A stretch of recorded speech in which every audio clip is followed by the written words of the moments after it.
ರೇಖಾ ನೆತ್ತರು ಹರಿಸಿದ್ದ ಪಾತಕಿಗಳು ಖಾಕಿ ಮುಂದೆ ಹೇಳಿದ್ದೇನು? ಸಾಹೇಬ್ರನ್ನ ಕೊಲೆ ಮಾಡಿಸಿದ್ದೇ ಅವಳು ಅಂದಿದ್ದೇಕೆ ಪೀಟರ್? ರೇಖಾ ಶವದ ಬಳಿ ಬಿಕ್ಕಿ ಬಿಕ್ಕಿ ಅತ್ತಿದ್ದ ಮಳ್ಳಿ ಮಾಲಾಳೆ ಸ್ಕೆಚ್ ಹಾಕಿದ್ಲ. ಸಿಎಂ ರೇಸ್ನಲ್ಲಿರೋ ಟಗರುಗೆ ಆಪ್ತರೇ ಗುದ್ದು ಕೊಡ್ತಿರೋದೇಕೆ? ಇದೆಲ್ಲವನ್ನು ನೋಡೋಣ. ಪೊಲೀಸರ ಮುಂದೆ ಪೀಟರ್ ನೀಡಿದ ಸ್ಫೋಟಕ ಹೇಳಿಕೆ ಏನು? ಮನೆ ಮೇಲೆ ಕುಳಿತು ಕಾದಿದ್ದ ಹಂತಕರು ದಾಳಿ ಮಾಡಿದ ಹೇಗೆ? ಪಾತಕಿಗಳನ್ನ ಛೂ ಬಿಟ್ಟಿದ್ದ ಮಾಲಾ ಹೆಣೆದಿದ್ದ ರಣತಂತ್ರ ಆದ್ರೂ ಏನು? ನೋಡೋಣ ರೇಖಾ ಕದಿರೇಶ್ ಹತ್ಯೆ ನ್ಯೂಸ್ ಎಕ್ಸ್‌ಪ್ರೆಸ್‌ನಲ್ಲಿ. ರೇಖಾ ಕದಿರೇಶ್ ಕೊಲೆ ಪ್ರಕರಣಕ್ಕೆ ಸ್ಫೋಟಕ ಟ್ವಿಸ್ಟ್ ಸಿಕ್ಕಿದೆ. ಖಾಕಿ ಮುಂದೆ ಆರೋಪಿ ಪೀಟರ್ ಸ್ಫೋಟಕ ಸಂಗತಿ ಬಾಯ್ಬಿಟ್ಟಿದ್ದು ಹಲವು ಸಂಗತಿಗಳು ಬಯಲಾಗಿದೆ. ನಮ್ಮ ಸಾಹೇಬರನ್ನ ಕೊಲೆ ಮಾಡಿಸಿದ್ದೇ ಅವಳು ಸಾರ್ ಅಂತ ವಿಚಾರಣೆಯಲ್ಲಿ ರೇಖಾ ವಿರುದ್ಧ ಪೀಟರ್ ಸ್ಫೋಟಕ ಆರೋಪ ಮಾಡಿದ್ದಾನೆ. ಕದಿರೇಶ್ ಹತ್ಯೆ ಮಾಡಿಸಿದ್ದೇ ರೇಖಾ ಅಂತ ಪೀಟರ್ ಆರೋಪ ಮಾಡಿದ್ದಾನೆ.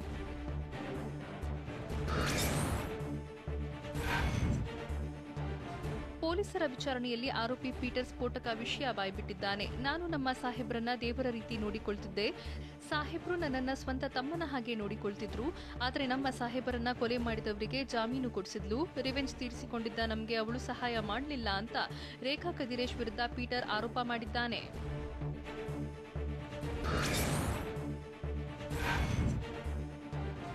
ಇಡೀ ಬೆಂಗಳೂರನ್ನೇ ಬೆಚ್ಚಿ ಬೀಳಿಸುವಂತೆ ರೇಖಾ ಕದಿರೇಶ್ನನ್ನ ಕೊಂದಿದ್ದ ಹಂತಕರು ಪಕ್ಕಾ ಪ್ಲಾನ್ ಮಾಡಿದ್ರು. ಕೊಲೆ ನಡೆದ ದಿನ ಬೆಳಗ್ಗೆ ಮನೆ ಮೇಲೆ ಕುಳಿತು ರೇಖಾಗೆ ಪೀಟರ್ ಕಾಯ್ತಿದ್ದ. ನಂತರ ಪೀಟರ್ ಮನೆ ಮೇಲೆ ಎಲ್ಲರೂ ಸೇರಿಕೊಂಡಿದ್ದಾರೆ. ರೇಖಾ ಬಂದ ನಂತರ ಪೀಟರ್, ಅಜಯ್, ಸೂರ್ಯ, ಪುರುಷೋತ್ತಮ್, ಸ್ಟೀಫನ್ ಕೆಳಗೆ ಬಂದಿದ್ದು ಬಳಿಕ ಪ್ಲಾನ್ ಅಂತೆ ಪೀಟರ್ ಮತ್ತು ಸೂರ್ಯ ಅಟ್ಯಾಕ್ ಮಾಡಿದ್ರು. 8:30ರಿಂದ 10:30 ತನಕ ಕಾದಿದ್ದ ಆರೋಪಿಗಳು ಕೆಲಸ ಮುಗಿಸಿ ಎಸ್ಕೇಪ್ ಆಗಿದ್ರು.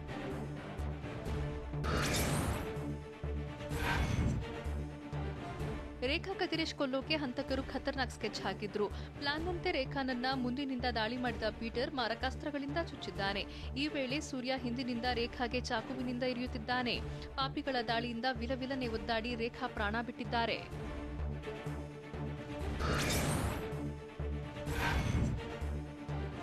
ಸೂರ್ಯ ಮತ್ತು ಪೀಟರ್ ರೇಖಾ ಮೇಲೆ ಅಟ್ಯಾಕ್ ಮಾಡ್ತಿರುವಾಗ ಮತ್ತೋರ್ವ ಆರೋಪಿ ಸ್ಟೀಫನ್ ಕಾವಲು ಕಾಯ್ತಿದ್ದ. ರೇಖಾ ಹತ್ಯೆ ವೇಳೆ ಯಾರೂ ತಡೆಯೋಕೆ ಬರದಂತೆ ನೋಡಿಕೊಳ್ತಿದ್ದ. ಸ್ಟೀಫನ್ಗೆ ಅಸಿಸ್ಟೆಂಟ್ ಬಾಡಿಗಾರ್ಡ್ ಆಗಿ ಆರೋಪಿ ಅಜಯ್ ನಿಂತಿದ್ದ. ಮರ್ಡರ್ ಸೀನ್ ರೆಕಾರ್ಡ್ ಆಗದಂತೆ ಆರೋಪಿ ಪುರುಷೋತ್ತಮ್ ಪ್ಲಾನ್ ಮಾಡಿ ಸಿಸಿ ಕ್ಯಾಮೆರಾವನ್ನ ಆಕಾಶದತ್ತ ತಿರುಗಿಸಿದ್ದ. ರೇಖಾ ಮೇಲೆ ಅಟ್ಯಾಕ್ಗೆ ಬ್ಲೂ ಪ್ರಿಂಟ್ ರೆಡಿ ಮಾಡಿದ್ದ ಪಾತಕಿ ಸ್ಟೀಫನ್ ಯಾರ್ಯಾರು ಹೇಗೆ ದಾಳಿ ಮಾಡಬೇಕು ಅನ್ನೋ ಬಗ್ಗೆ ಸ್ಕೆಚ್ ಹಾಕಿದ್ದ.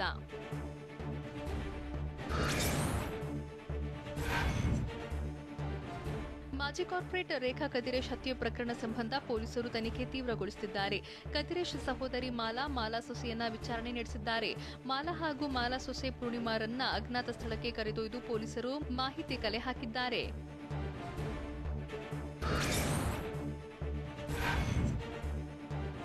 ಮಾಜಿ ಕಾರ್ಪೊರೇಟರ್ ರೇಖಾ ಕದಿರೇಶ್ ಬರ್ಬರ ಹತ್ಯೆ ಪ್ರಕರಣದ ಅಸಲಿ ಕಹಾನಿ ಬಯಲಾಗಿದೆ. ರೇಖಾ ಕದಿರೇಶ್ ಕೊಲೆ ಪಕ್ಕಾ ಪೊಲಿಟಿಕಲ್ ಮರ್ಡರ್ ಆಗಿದ್ದು, ಫ್ಯಾಮಿಲಿಯೊಳಗೆ ನಡೆದ ರಕ್ತ ರಾಜಕೀಯದ ಅಸಲಿ ಸತ್ಯ ಬಹಿರಂಗವಾಗಿದೆ. ರೇಖಾಳನ್ನ ಚುಚ್ಚಿ ಕೊಂದಿದ್ದ ಪೀಟರ್ ಕದಿರೇಶ್ನ ಬಲಗೈ ಬಂಟನಾಗಿದ್ದು, 45 ವರ್ಷದ ಪೀಟರ್ ಸರಿಸುಮಾರು 20 ವರ್ಷದಿಂದ ಜೊತೆಗಿದ್ದ. ಕದಿರೇಶ್ ಹೇಳಿದ್ದನ್ನ ಚಾಚು ತಪ್ಪದೆ ಮಾಡ್ತಿದ್ದ ನಿಯತ್ತಿನ ವ್ಯಕ್ತಿ ಪೀಟರ್ ಇದೀಗ ರೇಖಾಳನ್ನ ಬರ್ಬರವಾಗಿ ಕೊಂದಿದ್ದಾನೆ.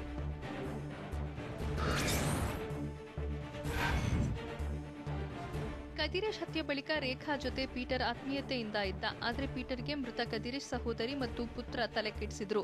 ರೇಖಾ ವಿರುದ್ಧ ಇಲ್ಲಸಲ್ಲದನ್ನ ಹೇಳಿ ಪೀಟರ್ ತಲೆಗೆ ಹುಳ ಬಿಟ್ಟಿದ್ರು. ರೇಖಾ ಆಪ್ತ ಪೀಟರ್ನನ್ನೇ ರೇಖಾ ವಿರುದ್ಧ ಕದಿರೇಶ್ ಸಹೋದರಿ ಮಾಲಾ ಎತ್ತಿ ಕಟ್ಟಿದ್ರು. ರೇಖಾರನ್ನ ಮುಗಿಸೋಕೆ ಪೀಟರ್ನನ್ನ ಮಾಲಾ ಮತ್ತು ಪುತ್ರ ಅರುಳ್ ಛೂ ಬಿಟ್ಟಿದ್ರು. ಅದರಂತೆ ಚುಚ್ಚಿ ಹತ್ಯೆ ಮಾಡಿದ್ದಾನೆ.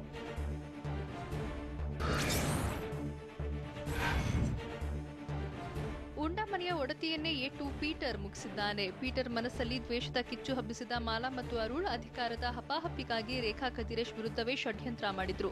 ಅಲ್ಲದೆ ಕದಿರೇಶ್ ಹತ್ಯೆ ನಂತರ ರೇಖಾ ಸರಿಯಾಗಿ ಹಣ ಕೊಡದ ಬಗ್ಗೆ ಪೀಟರ್ಗೂ ಬೇಸರ ಇತ್ತು. ಜೊತೆಗೆ ಪೀಟರ್ ಮತ್ತು ರೇಖಾ ಮಧ್ಯೆ ಟೆಂಡರ್ ವಿಚಾರಕ್ಕೆ ಉಂಟಾಗಿದ್ದ ಮನಸ್ತಾಪವನ್ನು ಮಾಲಾ ಮತ್ತು ಅರುಳ್ ಬಳಸಿದ್ರು. ಇಬ್ಬರ ವೈಮನಸ್ಸನ್ನೇ ಬಂಡವಾಳವಾಗಿಸಿಕೊಂಡಿದ್ದ ಮಾಲಾ ಮತ್ತು ಅರುಳ್ ಪೀಟರ್ನನ್ನೇ ಮುಂದೆ ಬಿಟ್ಟು ರೇಖಾ ಅವರನ್ನ ಮುಗಿಸೋ ಸ್ಕೆಚ್ ಹಾಕಿದ್ರು. ತಂತ್ರಗಾರಿಕೆ ಮಾಡಿಯೇ ರೇಖಾ ಕದಿರೇಶ್ ಕತೆ ಮುಗಿಸಿದ್ದಾರೆ.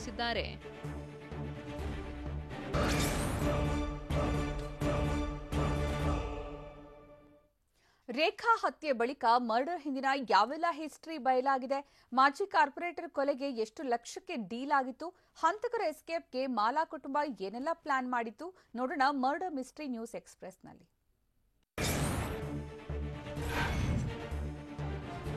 ರೇಖಾ ಹತ್ಯೆ ಬಳಿಕ ಮರ್ಡರ್ ಹಿಂದಿನ ಹಿಸ್ಟರಿ ಬಯಲಾಗ್ತಾ ಇದೆ. ಮಾಜಿ ಕಾರ್ಪೊರೇಟರ್ ನೆತ್ತರು ಹರಿಸಿದವರು ಕಾಕಿ ಮುಂದೆ ಹಲವು ವಿಚಾರಗಳನ್ನ ಬಾಯಿ ಬಿಟ್ಟಿದ್ದು, ಹಂತಕರು ಅಂದರ್ ಆದ್ಮೇಲೆ ಹತ್ಯೆ ಕೇಸ್ಗೆ ರಣರೋಚಕ ಟ್ವಿಸ್ಟ್ ಸಿಗ್ತಾ ಇದೆ.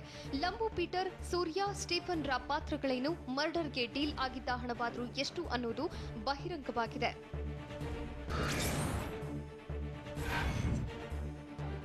ರೇಖಾ ಕದಿರೇಶ್ ಹತ್ಯೆ ಕೇಸ್ನಲ್ಲಿ ಕೆದಕಿದಷ್ಟು ಸತ್ಯ ಬಹಿರಂಗವಾಗ್ತಾ ಇದೆ. ರೇಖಾ ಹತ್ಯೆಯ ಜಣಜನ ಕಾಂಚಾಡದ ಡೀಲ್ ಕಹಾನಿ ಬೆಳಕಿಗೆ ಬಂದಿದ್ದು, ರೇಖಾ ಕದಿರೇಶ್ ಕೊಲೆ ಮಾಡಲು 25 ಲಕ್ಷ ಡೀಲ್ ನಡೆದಿತ್ತಂತೆ. ರೇಖಾ ಹಂತಕರಿಗೆ ಕದಿರೇಶ್ ಸಹೋದರಿ 25 ಲಕ್ಷ ಕೊಡಲು ಮುಂದಾಗಿದ್ರಂತೆ. ಆದರೆ ಮಾಲಾ ಕುಟುಂಬ ಕೊನೆಗೆ 10 ಲಕ್ಷ ಹಣವನ್ನಷ್ಟೇ ಹೊಂದಿಸಿತ್ತಂತೆ.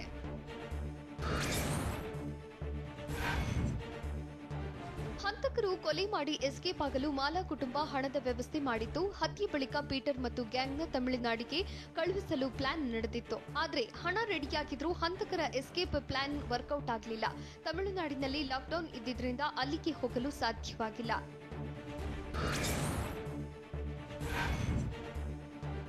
ಹಾಡಹಗಲೇ ಮಾಜಿ ಕಾರ್ಪೊರೇಟರ್ ರೇಖಾ ಕದಿರೇಶ್ನನ್ನ ಹತ್ಯೆ ಮಾಡಿದ್ದ ಸೂರ್ಯ ಮತ್ತು ಪೀಟರ್ ತಮಿಳುನಾಡಿಗೆ ಎಸ್ಕೇಪ್ ಆಗಲು ಪ್ಲಾನ್ ಮಾಡಿದ್ರು. ಆದರೆ ಪೊಲೀಸರು ಬೆನ್ನತ್ತಿದ್ರಿಂದ ಆಟೋದಲ್ಲಿ ಸುತ್ತಾಡಿದ್ರು. ತಮಿಳುನಾಡಿಗೆ ಹೋಗಲಾಗದೆ ಮತ್ತೆ ಬೆಂಗಳೂರಿಗೆ ವಾಪಸ್ ಆಗಿ ಆಟೋದಲ್ಲಿ ಸುತ್ತಾಡಿ ಸುಂಕದ ಕಟ್ಟೆಗೆ ಬಂದಿದ್ರು. ಕೊನೆಗೆ ನಿರ್ಜನ ಪ್ರದೇಶದಲ್ಲಿ ಗುಂಡು ಹಾಕುತ್ತಿದ್ದ ಸೂರ್ಯ ಮತ್ತು ಪೀಟರ್ಗೆ ಗುಂಡೇಟು ನೀಡಿ ಪೊಲೀಸರು ಅರೆಸ್ಟ್ ಮಾಡಿದ್ರು.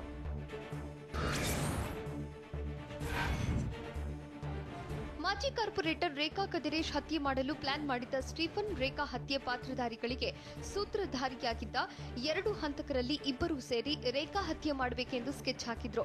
ಬೇರೆಯೊಬ್ಬರು ತಡೆಯಲು ಬಂದ್ರೆ ಅವರ ಮೇಲೂ ಅಟ್ಯಾಕ್ಗೆ ಸಂಚು ಮಾಡಿದ್ರು. ಪೀಟರ್ ಮತ್ತು ಸೂರ್ಯನಿಗೆ ಸೂಚನೆ ನೀಡಿದ್ದ ಸ್ಟೀಫನ್ ಹತ್ಯೆ ಬಳಿಕ ಇಬ್ಬರು ಎಲ್ಲಿಗೆ ಹೋಗಬೇಕು, ಹೇಗೆ ತಲೆ ಮರೆಸಿಕೊಳ್ಳಬೇಕು ಅನ್ನೋದನ್ನ ಬ್ಲೂ ಪ್ರಿಂಟ್ ರೆಡಿ ಮಾಡಿದ್ದ.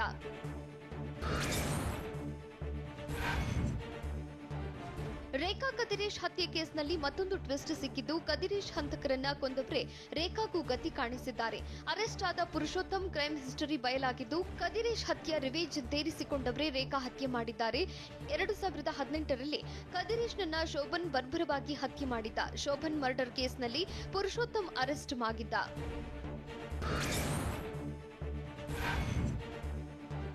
ಕದಿರೇಶ್ನನ್ನ ಬರ್ಬರವಾಗಿ ಹತ್ಯೆ ಮಾಡಿದ ಶೋಭನ್ ಮರ್ಡರ್ ಕೇಸ್ನಲ್ಲಿ ಪೀಟರ್ ಕೂಡ ಆರೋಪಿ. ಅಲ್ಲದೆ ಪುರುಷೋತ್ತಮ್ ಈ ಹಿಂದೆಯೂ ಕೊಲೆ ಕೇಸ್ನಲ್ಲಿ ಅರೆಸ್ಟ್ ಆಗಿದ್ದ. ಆದರೆ ಕದಿರೇಶ್ ಪರವಾಗಿದ್ದ ಪುರುಷೋತ್ತಮ್ ರೇಖಾಗೆ ವಿಲನ್ ಆಗಿದ್ದಾನೆ. ಇನ್ನು ಕೊಲೆ ಯತ್ನ ಕೇಸ್ನಲ್ಲಿ ಅರೆಸ್ಟ್ ಆಗಿದ್ದ ಮತ್ತೋರ್ವ ಆರೋಪಿ ಸ್ಟೀಫನ್ 20ನೇ ವಯಸ್ಸಿನಲ್ಲೇ ಜೈಲು ಕಂಬಿ ಎಣಿಸಿದ್ದಾನೆ.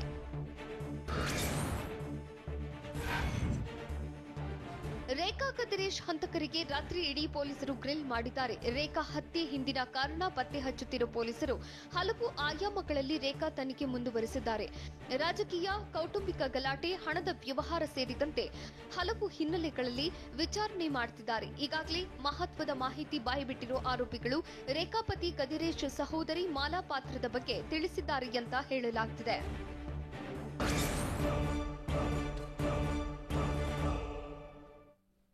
ಕೈ ಮುಂದಿನ ಸಿಎಂ ಕಿತ್ತಾಟಕ್ಕೆ ಬ್ರೇಕ್ ಹಾಕದ್ರ ಸುರ್ಜೇವಾಲಾ? ಸಿಎಂ ರೇಸ್ನಲ್ಲಿರೋ ಟಗರುಗೆ ಆಪ್ತರೇ ಗುದ್ದು ಕೊಡ್ತಿರೋದೇಕೆ? ಮತ್ತೆ ಸಂಪುಟ ಸೇರಲು ಸಾಹುಕಾರ್ ಹೆಣೆದಿರೋ ತಂತ್ರ ಏನು? ನೋಡೋಣ ಪಟ್ಟಕ್ಕೆ ಫೈಟ್ ನ್ಯೂಸ್ ಎಕ್ಸ್‌ಪ್ರೆಸ್‌ನಲ್ಲಿ.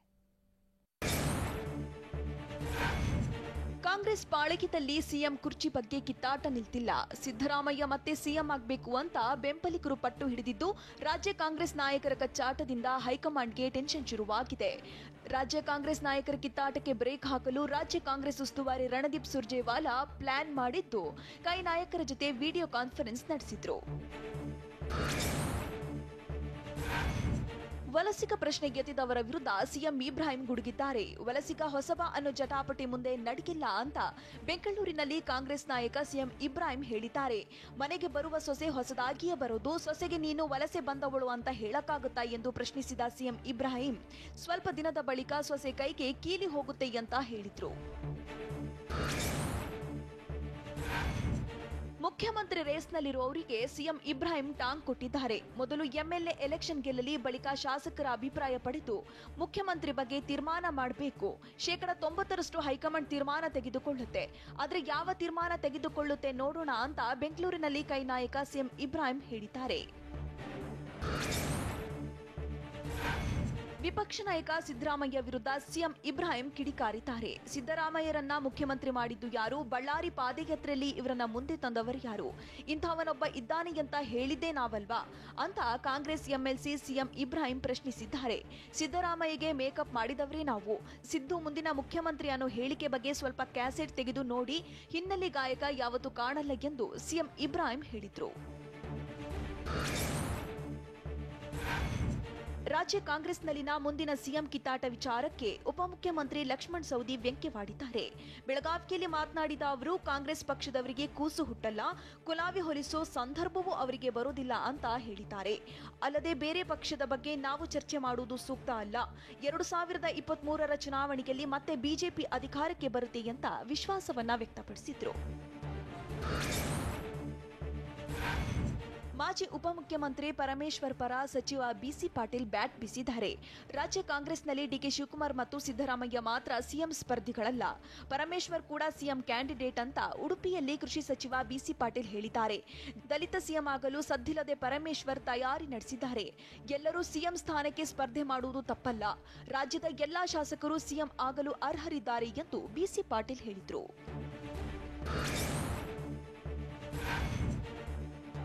ಮಾಜಿ ಸಚಿವ ರಮೇಶ್ ಜಾರಕಿಹೊಳಿ ರಾಜೀನಾಮೆ ನೀಡುವುದಾಗಿ ಹೇಳಿರೋದ್ರಿಂದ ಅವರ ಮುಂದಿನ ನಡೆ ಭಾರಿ ಕುತೂಹಲ ಮೂಡಿಸಿದೆ. ರಮೇಶ್ ಜಾರಕಿಹೊಳಿ ಕಾಂಗ್ರೆಸ್ ಅಥವಾ ಜೆಡಿಎಸ್ ಸೇರಬಹುದಾ ಅಂತ ಕಾಂಗ್ರೆಸ್ ಶಾಸಕ ಅಮರೇಗೌಡ ಬಯ್ಯಾಪುರ ಹೇಳಿದ್ರು. ಆದರೆ ರಮೇಶ್ ಜಾರಕಿಹೊಳಿಯನ್ನು ನಾವು ಕರೆಯುವುದೇ ಇಲ್ಲ, ಹೀಗಾಗಿ ಅವರು ಮತ್ತೆ ಕಾಂಗ್ರೆಸ್ಗೆ ಬರುವ ಪ್ರಶ್ನೆಗೆ ಇಲ್ಲ ಅಂತ ಕೆಪಿಸಿಸಿ ಕಾರ್ಯಾಧ್ಯಕ್ಷ ಸತೀಶ್ ಜಾರಕಿಹೊಳಿ ಹೇಳಿದ್ದಾರೆ. ನಾವು ಕರೆದಾಗ ಮಾತ್ರ ಅವರು ಬರುವುದಕ್ಕೆ ಸಾಧ್ಯ ಎಂದು ಸತೀಶ್ ತಿಳಿಸಿದ್ದಾರೆ. ರಮೇಶ್ ಜಾರಕಿಹೊಳಿ ರಾಜೀನಾಮೆ ಬಗ್ಗೆ ನನಗೆ ಗೊತ್ತಿಲ್ಲ, ಅದು ಅವರ ವೈಯಕ್ತಿಕ ವಿಚಾರ ಅಂತ ಸಚಿವ ಕೆಎಸ್ ಈಶ್ವರಪ್ಪ ಹೇಳಿದ್ದಾರೆ. ಶಿವಮೊಗ್ಗದಲ್ಲಿ ಮಾತನಾಡಿದ ಅವರು, ಸಾಯುವವರೆಗೆ ರಮೇಶ್ ಬಿಜೆಪಿಯಲ್ಲಿ ಇರೋದಾಗಿ ಹೇಳಿದ್ದಾರೆ. ರಮೇಶ್ ಈ ರೀತಿಯಾಗಿ ಹೇಳಿದ್ದು ಸಂತೋಷದ ವಿಚಾರ ಎಂದು ತಿಳಿಸಿದ್ರು. ಅಲ್ಲದೆ ಸಿಪಿ ಯೋಗೇಶ್ವರ್ ಮತ್ತು ವಿಜಯೇಂದ್ರ ದೆಹಲಿ ಭೇಟಿ ವಿಚಾರಕ್ಕೆ ಪ್ರತಿಕ್ರಿಯಿಸಿದ ಈಶ್ವರಪ್ಪ, ದೆಹಲಿಗೆ ಯಾರು ಬೇಕಾದರೂ ಹೋಗಬಹುದು ಬರಬಹುದು, ದೆಹಲಿ ಭೇಟಿಗೆ ಯಾವುದೇ ಅರ್ಥ ಕಲ್ಪಿಸುವ ಅಗತ್ಯವಿಲ್ಲ ಅಂತ ಹೇಳಿದ್ರು.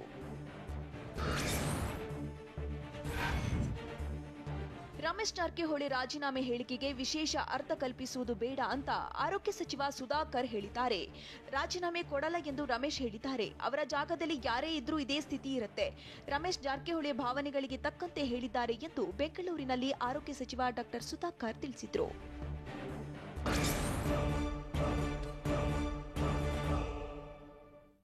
ಡೆಲ್ಟಾ ಪ್ಲಸ್ ವೈರಸ್ ಕಂಟ್ರೋಲ್ಗೆ ಗಡಿಗಳಲ್ಲಿ ಹೇಗಿದೆ ಕಟ್ಟುನಿಟ್ಟಿನ ತಪಾಸಣೆ? ಸಿಎಂ ಬಿಎಸ್ವೈಗೆ ಯತ್ನಾಳ್ ಮತ್ತೆ ಟಾಂಗ್ ಕೊಟ್ಟಿದ್ದು ಹೇಗೆ? ಉತ್ತರ ಕನ್ನಡದ ಕಾಸರಗೋಡು ರಣಾಂಗಣವಾಗಿದ್ದೇಕೆ? ನೋಡೋಣ ಕರ್ನಾಟಕ ನ್ಯೂಸ್ ಟಾಪ್ 9ನಲ್ಲಿ. ಕೆಲ ರಾಜ್ಯಗಳಲ್ಲಿ ಡೆಲ್ಟಾ ಪ್ಲಸ್ ವೈರಸ್ ಹೆಚ್ಚಾಗಿರೋದ್ರಿಂದ ರಾಜ್ಯದ ಗಡಿಗಳಲ್ಲಿ ಕಟ್ಟುನಿಟ್ಟಿನ ತಪಾಸಣೆಗೆ ಸೂಚನೆ ಕೊಟ್ಟಿದ್ದೇವೆ ಅಂತ ಬೆಳಗಾವಿಯಲ್ಲಿ ಸಾರಿಗೆ ಸಚಿವ ಲಕ್ಷ್ಮಣ ಸವದಿ ಹೇಳಿದ್ದಾರೆ. ಕೋವಿಡ್ ಟೆಸ್ಟ್ ನೆಗೆಟಿವ್ ವರದಿ ಇದ್ರೆ ಮಾತ್ರ ರಾಜ್ಯದ ಒಳಗೆ ಬರೋದಕ್ಕೆ ಅವಕಾಶ ನೀಡೋಕೆ ಚಿಂತನೆ ನಡೆಸಿದ್ದೇವೆ. ಈ ಬಗ್ಗೆ ಜಿಲ್ಲಾಧಿಕಾರಿಗಳ ಜೊತೆಗೆ ಚರ್ಚಿಸಿ ಸೂಚನೆ ನೀಡಲಾಗುವುದು ಅಂತ ಲಕ್ಷ್ಮಣ ಸವದಿ ತಿಳಿಸಿದರು.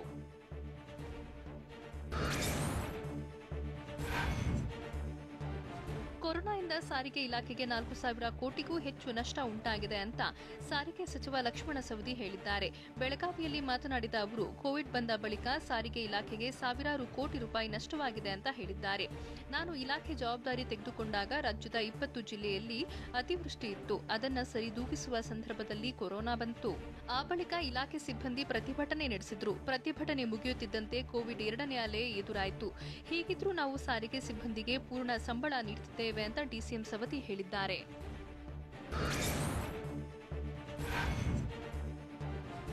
ಮುಂದುವರಿದು ಮಾತನಾಡಿದ ಡಿಸಿಎಂ ಲಕ್ಷ್ಮಣ ಸವದಿ, ಕೊರೋನಾ ಕಾರಣದಿಂದ ಬಸ್ನಲ್ಲಿ ಸಂಚರಿಸೋಕೆ 50% ಪ್ರಯಾಣಿಕರಿಗೆ ಮಾತ್ರ ಅವಕಾಶ ನೀಡಿದ್ದೇವೆ. ಇದರಿಂದ ಸಿಬ್ಬಂದಿಗೆ ಸಂಬಳ ಕೊಡೋಕೆ ಮತ್ತು ಇಂಧನಕ್ಕೂ ತೊಂದರೆ ಆಗ್ತಿದೆ. ಹೀಗಾಗಿ ಸರ್ಕಾರದಿಂದ ಹಣ ಪಡೆದು ಸಿಬ್ಬಂದಿಗೆ ಸಂಬಳ ನೀಡುತ್ತಿದ್ದೇವೆ. ಇನ್ನು ಪ್ರತಿಭಟನೆ ವೇಳೆ ಸರ್ಕಾರದ ಏಳಿಗೆ ಸಹಿಸದ ಪಟ್ಟಭದ್ರ ಹಿತಾಸಕ್ತಿಗಳು ಪ್ರಚೋದನೆ ನೀಡಿದ್ವು. ಇದರಿಂದ ಸಾರ್ವಜನಿಕರಿಗೆ ತೊಂದರೆ ಆಗಬೇಕು, ಇಲಾಖೆಗೆ ಹಾನಿಯಾಗಬೇಕು ಅಂತ ಹುನ್ನಾರ ನಡೆಸಿದ್ರು. ಹುನ್ನಾರ ಮಾಡಿದವರು ಯಾರು ಅಂತ ಬಹಿರಂಗವಾಗುತ್ತೆ ಅಂತ ಲಕ್ಷ್ಮಣ ಸವದಿ ಹೇಳಿದ್ದಾರೆ.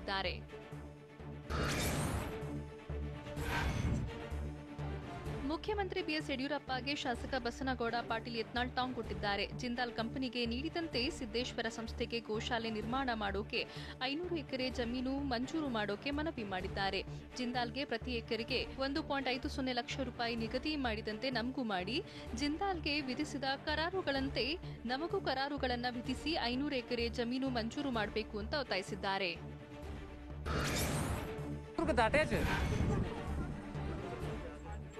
ವಿಧಾನ ಪರಿಷತ್ ಸಭಾಪತಿ ಬಸವರಾಜ ಹೊರಟ್ಟಿ ಮಾನವೀಯತೆ ಮೆರೆದಿದ್ದಾರೆ. ಚಿತ್ರದುರ್ಗ ತಾಲೂಕಿನ ಸಿರಿಗೆರೆ ಬಳಿ ಅಪಘಾತದಲ್ಲಿ ಗಾಯಗೊಂಡಿದ್ದ ಮೂವರಿಗೆ ಸ್ಥಳದಲ್ಲೇ ಇದ್ದು ಆತ್ಮಸ್ಥೈರ್ಯ ತುಂಬಿದ್ದಾರೆ.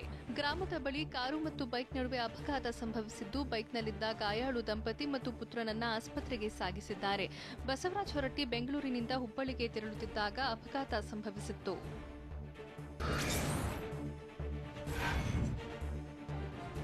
ಉಡುಪಿ ಸಮೀಪದ ಕಡೆಕಾರು ಬಳಿ ಕೇದಾರೋತ್ಥಾನ ಬೇಸಾಯ ಅಭಿಯಾನದಲ್ಲಿ ಕೃಷಿ ಸಚಿವ ಬಿಸಿ ಪಾಟೀಲ್ ಭಾಗಿಯಾಗಿದ್ದರು.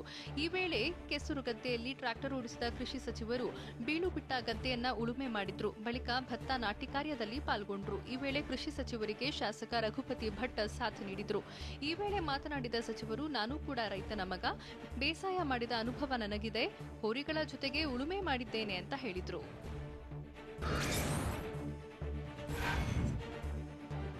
ಉತ್ತರ ಕನ್ನಡ ಜಿಲ್ಲೆ ಹೊನ್ನಾವರ ತಾಲೂಕಿನ ಕಾಸರಗೋಡಿನಲ್ಲಿ ಮೀನುಗಾರರು ಧರಣಿ ನಡೆಸಿದ್ದಾರೆ. ಮೀನುಗಾರರ ಮನೆಗಳಿದ್ದ ಸ್ಥಳದಲ್ಲಿ ಖಾಸಗಿ ಬಂದರು ನಿರ್ಮಾಣಕ್ಕೆ ತಯಾರಿ ನಡೆಸಲಾಗುತ್ತಿದೆ ಅಂತ ಆರೋಪಿಸಿದ್ದಾರೆ. ಇಂದು ಏಕಾಏಕಿ ಮನೆ ತೆರವಿಗೆ ಮುಂದಾಗಿದ್ದನ್ನ ವಿರೋಧಿಸಿದ್ದಾರೆ. ಈ ವೇಳೆ ಕಾಮಗಾರಿ ನಿಲ್ಲಿಸುವಂತೆ ಸಮುದ್ರಕ್ಕೆ ಹಾರೋಕೆ ಮುಂದಾದ ಯುವಕನನ್ನ ಪೊಲೀಸರು ಮತ್ತು ಕರಾವಳಿ ಕಾವಲು ಪಡೆ ಸಿಬ್ಬಂದಿ ರಕ್ಷಣೆ ಮಾಡಿದ್ದಾರೆ. ಸ್ಥಳದಲ್ಲಿ ಬಿಗುವಿನ ವಾತಾವರಣ ನಿರ್ಮಾಣ ಆಗಿತ್ತು.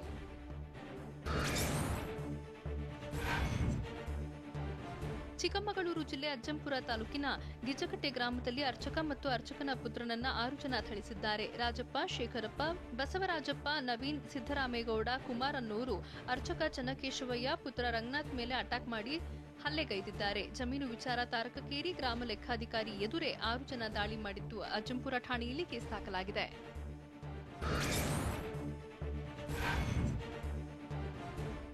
ಮೈಸೂರು ಜಿಲ್ಲೆಯಲ್ಲೂ ಕೆಎಸ್ಆರ್ಟಿಸಿ ಬಸ್ ಸಂಚಾರ ಆರಂಭವಾಗಲಿದೆ. ಮುಂದಿನ ಸೋಮವಾರದಿಂದ ಮೈಸೂರು ಜಿಲ್ಲೆಯಲ್ಲಿ ಕೆಎಸ್ಆರ್ಟಿಸಿ ಬಸ್ ಸಂಚಾರ ಮಾಡುವುದಾಗಿ ಕೆಎಸ್ಆರ್ಟಿಸಿ ಸಂಚಾರ ವ್ಯವಸ್ಥಾಪಕರು ಮಾಧ್ಯಮ ಪ್ರಕಟಣೆಯಲ್ಲಿ ತಿಳಿಸಿದ್ದಾರೆ. ಕೊರೋನಾ ಹೆಚ್ಚಾಗಿದ್ದರಿಂದ ಬಸ್ ಸಂಚಾರ ಇರಲಿಲ್ಲ. ಇದೀಗ ಸೋಮವಾರದಿಂದ ಕೆಎಸ್ಆರ್ಟಿಸಿ ಬಸ್ ಸಂಚಾರ ಆರಂಭಿಸಲಿದೆ.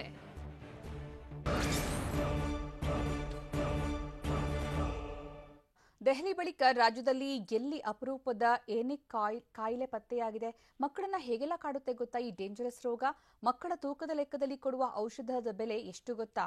ನೋಡೋಣ ಕ್ರೂರಿ ಏನಿಕ್ ನ್ಯೂಸ್ ಎಕ್ಸ್‌ಪ್ರೆಸ್ನಲ್ಲಿ.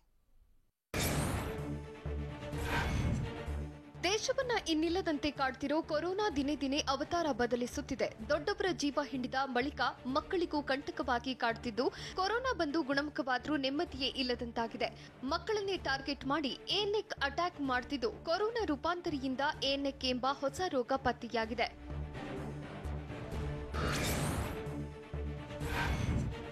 ಕರುನಾಡಿಗೆ ಕೊರೋನಾ 2ನೇ ಅಲೆ ಮಾರಕವಾಗಿ ಬಿಟ್ಟಿದೆ. ದೆಹಲಿ ಬಳಿಕ ಕರುನಾಡಿಗೂ ಏನೆಕ್ ಕಾಯಿಲೆ ಕಾಲಿಟ್ಟಿದೆ. ದಾವಣಗೆರೆಯ ಎಸ್ಎಸ್ ಆಸ್ಪತ್ರೆಯಲ್ಲಿ ನಡೆದ ಸಂಶೋಧನೆಯಲ್ಲಿ 13 ವರ್ಷದ ಬಾಲಕನಿಗೆ ಅಪರೂಪದ ಅಕ್ಯೂಟ್ ನೆಕ್ರೋಟೈಸಿಂಗ್ ಎನ್ಸೆಫಲೋಪತಿ ಆಫ್ ಚೈಲ್ಡ್ಹುಡ್ ಕಾಯಿಲೆ ಇರೋದು ಪತ್ತೆಯಾಗಿದೆ. ಇಂತಹ ಕಾಯಿಲೆ ದೆಹಲಿಯ ಏಮ್ಸ್ ವಯಸ್ಕರೊಬ್ಬರಿಗೆ ಕಾಯಿಲೆ ಕಾಣಿಸಿಕೊಂಡಿತ್ತು.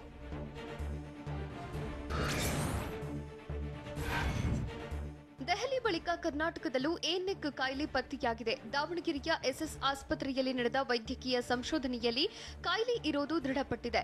ವಿಜಯನಗರ ಜಿಲ್ಲೆ ಹೂವಿನ ಹಡಗಲಿಯ ಬಾಲಕನಲ್ಲಿ ಪತ್ತೆಯಾಗಿದೆ. ವಯಸ್ಕರೊಬ್ಬರ ಬಳಿಕ ಬಾಲಕನಲ್ಲಿ ರೋಗ ಕಾಣಿಸಿಕೊಂಡಿದ್ದು ತೀವ್ರ ಆತಂಕ ಮೂಡಿಸಿದೆ.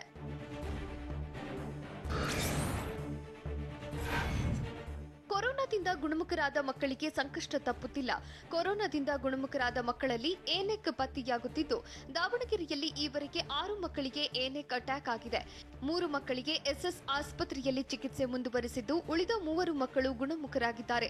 ಆದರೆ ಏನೆಕ್ಗೆ ತುತ್ತಾಗಿರೋ ಓರ್ವ ಬಾಲಕನ ಸ್ಥಿತಿ ಗಂಭೀರವಾಗಿದೆ.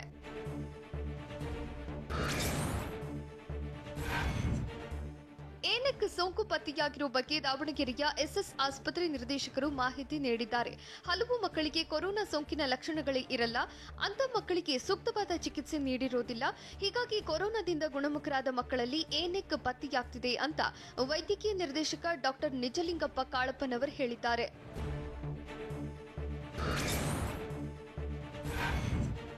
ಏನೆಕ್ ಕಾಯಿಲೆಗೆ ತುತ್ತಾದ ಮಕ್ಕಳ ಚಿಕಿತ್ಸೆ ದುಬಾರಿಯಾಗಿದೆ. ಮಗುವಿನ ತೂಕಕ್ಕೆ ತಕ್ಕಂತೆ ಇಮ್ಯುನೋಗ್ಲೋಬುಲಿನ್ ಔಷಧಿ ನೀಡಲಾಗ್ತಿದೆ. ಔಷಧಿಗೆ 5 ಗ್ರಾಂಗೆ 14,000 ರೂಪಾಯಿಗಳಿದ್ದು, ಮಗು 30 ಕೆಜಿ ಇದ್ರೆ 75,000ದಿಂದ 1 ಲಕ್ಷ ವೆಚ್ಚವಾಗುತ್ತೆ. ಏನೆಕ್ ಕಾಯಿಲೆ ಪತ್ತೆಯಾದ ತಕ್ಷಣ ಮಕ್ಕಳಿಗೆ ವೈದ್ಯಕೀಯ ಪರೀಕ್ಷೆ ಮಾಡಲಿದ್ದು, ಯಾವ ಅಂಗದ ಮೇಲೆ ದಾಳಿ ಮಾಡಿದೆ ಅನ್ನೋದನ್ನ ಪತ್ತೆ ಹಚ್ಚಬೇಕಾಗುತ್ತೆ.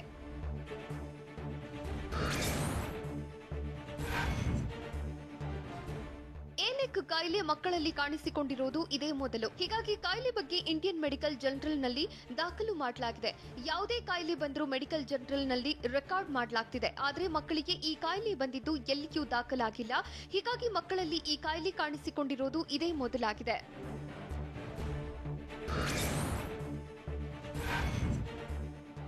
ಕೊರೋನಾ ಭೀತಿ ಮಧ್ಯೆ ಹಾಲುಣಿಸೋ ತಾಯಂದಿರಿಗೆ ಗುಡ್ ನ್ಯೂಸ್ ಸಿಕ್ಕಿದೆ. 3ನೇ ಅಲೆಯಿಂದ ಹಸುಗೂಸುಗಳನ್ನು ಕಾಪಾಡಲು ಹಾಲುಣಿಸುವ ತಾಯಂದಿರು ಲಸಿಕೆ ಪಡಿಬೇಕು ಅಂತ ವೈದ್ಯರು ಹೇಳ್ತಿದ್ದಾರೆ. ಕೊರೋನಾ ವ್ಯಾಕ್ಸಿನ್ನಿಂದ ತಾಯಿ ಜೊತೆ ಮಕ್ಕಳು ಸೇಫ್ ಆಗಲಿದ್ದು, ವ್ಯಾಕ್ಸಿನ್ ಪಡೆದ ತಾಯಂದಿರ ಎದೆಹಾಲಲ್ಲಿ ರೋಗ ನಿರೋಧಕ ಶಕ್ತಿ ಇರಲಿದೆ. ತಾಯಂದಿರ ಎದೆಹಾಲಿನಿಂದ ಮಕ್ಕಳಲ್ಲೂ ರೋಗ ನಿರೋಧಕ ಶಕ್ತಿ ವೃದ್ಧಿಯಾಗಲಿದೆ.